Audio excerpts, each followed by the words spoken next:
Meghan Markle has unfairly got a reputation for being a bit of a diva, but royal insiders say she's only ever made one demand: don't leave her alone with Prince Andrew. Meghan Markle is a lifelong feminist, which she's demonstrated by marrying a prince and giving up her job. Harry and Meghan are leaving the palace to become financially independent. And you see, this is what happens when you bring the first black woman into the royal family. Yeah. She looked at Harry and she's like, "Nigga, you need to get a job. You need a job. You a grown-ass man. You can't still be living in your mama's house, Harry." It's important we do this ourselves, Harry, and not live off your family. I agree. We'll just have to find a way to make £50 billion on our own. What I authentically, organically want to share. I go back to the authenticity, right? It's what I love and it's what I want to share. I wanted to do what felt authentic, but also to be authentic. You're a cold-hearted woman. For someone who demands privacy, Meghan Markle sure makes a lot of noise when the spotlight isn't flattering. She spent the last few years editing reality like it's a PR reel, dodging criticism, rewriting history, and side-eyeing anything that doesn't match the brand. I've already settled it for myself, so flattery and criticism go down the same drain, and I'm quite free. And then came Jimmy Carr, microphone in hand, grin locked in, and absolutely no interest in playing nice. He saw Meghan for what she really is, a pretentious woman who thinks the world revolves around her. I don't think there's anything negative about being a feminist. It's not the F word. Meghan Markle is, of course, a lifelong feminist, which she's demonstrated by marrying a prince and giving up her job. He destroyed Meghan's carefully polished image and called her the fakest feminist alive. And honestly, that's the best description of her entire brand and persona. Everyone is just tired of the way she keeps on talking about authenticity and how big a victim she is. It's always my truth, my pain, my struggle, but somehow never any actual accountability when the story doesn't add up. My friends have to read those things. Like, I have real best friends, the same ones since I was 17. Really? You know, like, I'm a real mom. I choose to go and do school pickup and drop off, but I do that under a landscape that is created that forgets that I'm a real person. My kids will see those magazines, and we all know moms gossip. She is a malignant narcissist who cannot get enough of herself while she simultaneously plays the victim. No, you're not a fucking victim. What are you talking about? Sure. And that was just the appetizer. Jimmy Carr didn't just roast Harry and Meghan, he dragged them through the satire shredder, wiped the floor with their royal branding, and showed them a mirror so sharp it might need a warning label. In June, Harry, the ginger, formerly known as Prince, became the first British royal to give evidence in court for 130 years. It's disgusting the way the press have tried to manipulate, gaslight, and control Harry. I mean, who do they think they are? Meghan? Prince Harry says he left royal life to escape control. The palace was too strict, the press too invasive, everyone was constantly telling him what to do. Ironically, that quest for freedom ended with him becoming Meghan's Netflix sidekick, professionally directed, tightly branded, carefully repackaged, and introduced to the world as independent. Prince William or Prince Harry? Prince William or Prince Harry? Well, the royal family, right, if you can imagine, they're like our Kardashians. Prince Harry is very much our Kanye.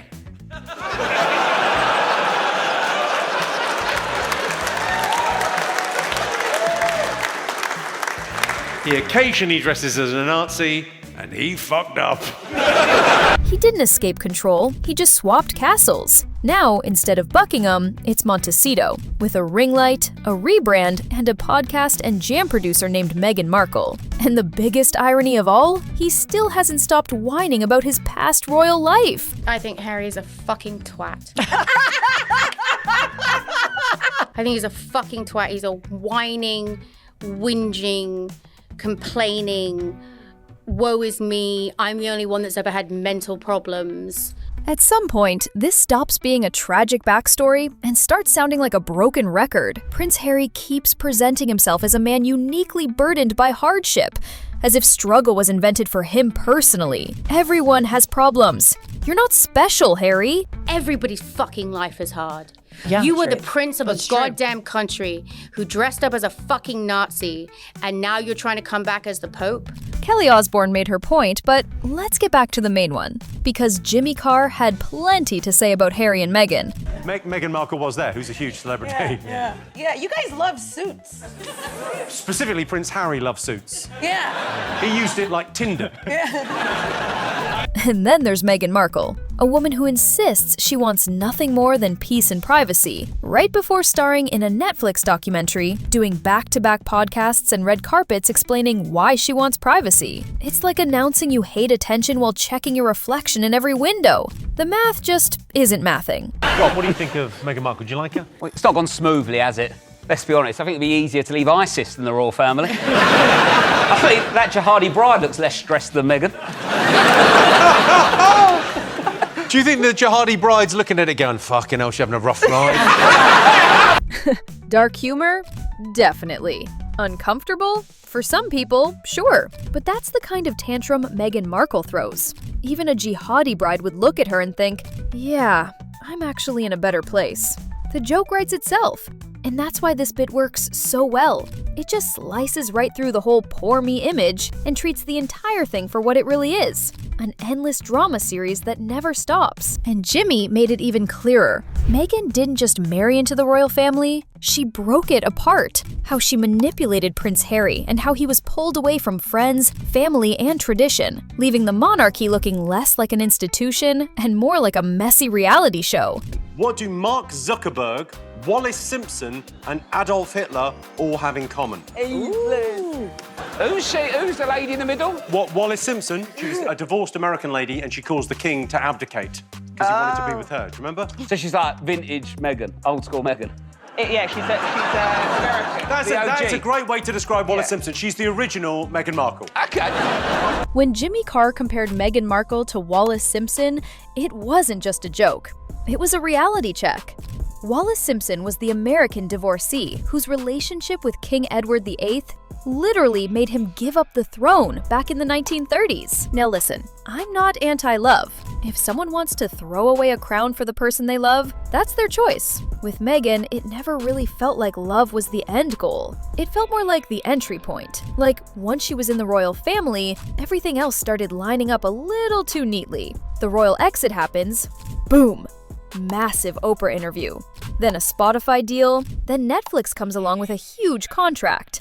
One thing after another, perfectly timed. And honestly, Jimmy Carr is not the only one who has called this out. Time and time again, people have been calling out Meghan for breaking up families. It's like she's got a PhD in breaking families apart. Her own was the prototype. She can nail every Spotify deal, WME representation she wants. It's never going to fulfill the hole that's inside of her because there's something wrong with this woman.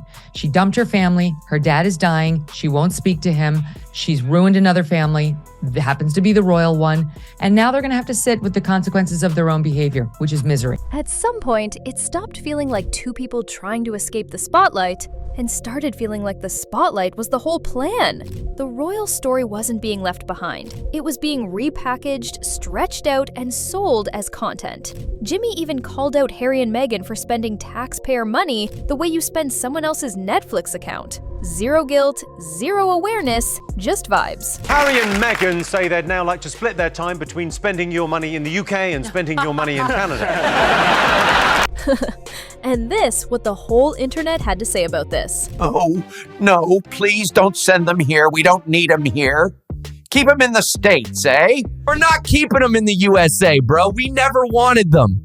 Send them back to the UK. Oi, mate, absolutely not. We already got rid of them once. We're not taking return. Finders weepers, losers keepers, yeah? Jimmy didn't stop there. He basically jokes that Harry's never actually been in charge of his own life. He never really had to make a decision on his own. First, it was the palace and his grandma handling everything. And the moment that disappeared, Meghan stepped right in. I've never run anything I've done in my life past my nana. Literally nothing. The idea that they have to, it must be so difficult to explain to your hot new girlfriend, oh yeah, we've got to just run that by my nan because... No, I know. I know I'm your man and I love you and you love me, but I just want to get permission from my nan. Yeah, but she's got to talk to my granddad first, and then we'll see what my dad says. Harry's basically spent his entire life living in someone else's shadow. There's always been a manager. First the palace, then grandma, and now, well, you can probably guess. He comes off like the kind of guy who needs a supervisor at all times. Someone to make the calls, set the direction, tell him where to stand and what to say. And the moment that royal safety net disappeared, Meghan Markle stepped right in and took control. Show me the money! I have! There is no more money! I know what you're thinking. Did Netflix cancel 6 series or only 5?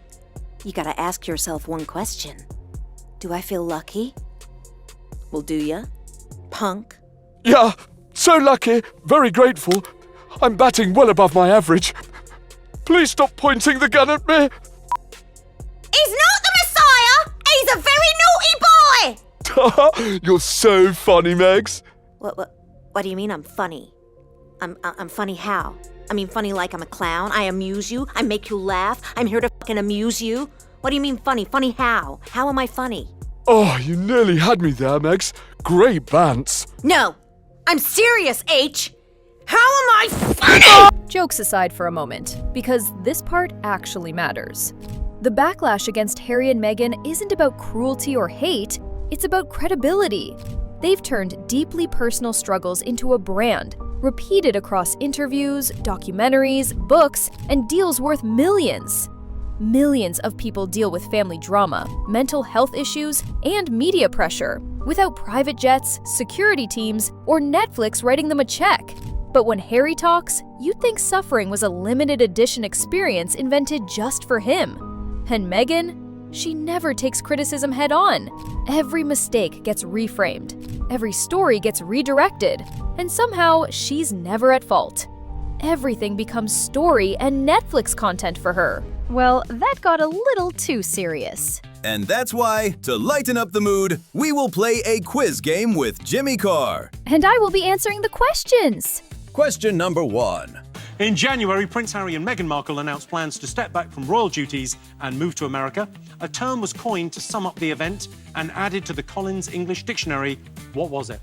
Oh, I know this one. Is it called rebranding? No, Chloe. It's called Megxit. Oh, maybe I will get the next one right. Question number 2. In May, Prince Harry married Meghan Markle at a star-studded wedding in Windsor. Elton John, Tom Hardy and the Beckhams were all there, but can you name 3 American celebrities that attended? I don't know about the 3 American celebrities that attended, but I definitely know 3 Americans who didn't attend. Meghan's father, mother, and her brother. She didn't invite her own family to the wedding. Due to technical difficulties and too much reality, we will have to postpone this show. And if you're sitting there thinking Jimmy Carr was just taking swings at Meghan and Harry for some cheap laughs and quick attention, watch what happens when Prince William comes up. The whole tone shifts. Backstage, we're in Buckingham Palace having a drinks thing. Yeah. And I get a tap on my shoulder. Yeah. And it's Prince William. And he goes, Mr. Carr? It's very sweet. He's not sarcastic. He's not poking fun. He actually sounds excited. Like, there's genuine admiration there. Prince William is loved and gets talked about as someone solid, grounded, someone who understands the job and actually takes it seriously. Now take a look how he talks about Prince Harry. The big thing Harry's done, which is brilliant, is the Invictus Games.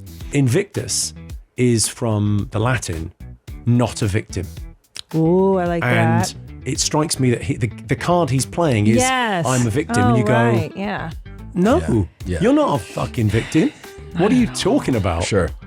What? Yeah. It's high time now that Prince Harry, just Harry, and Meghan stop whining and actually live their lives in privacy like they wanted to.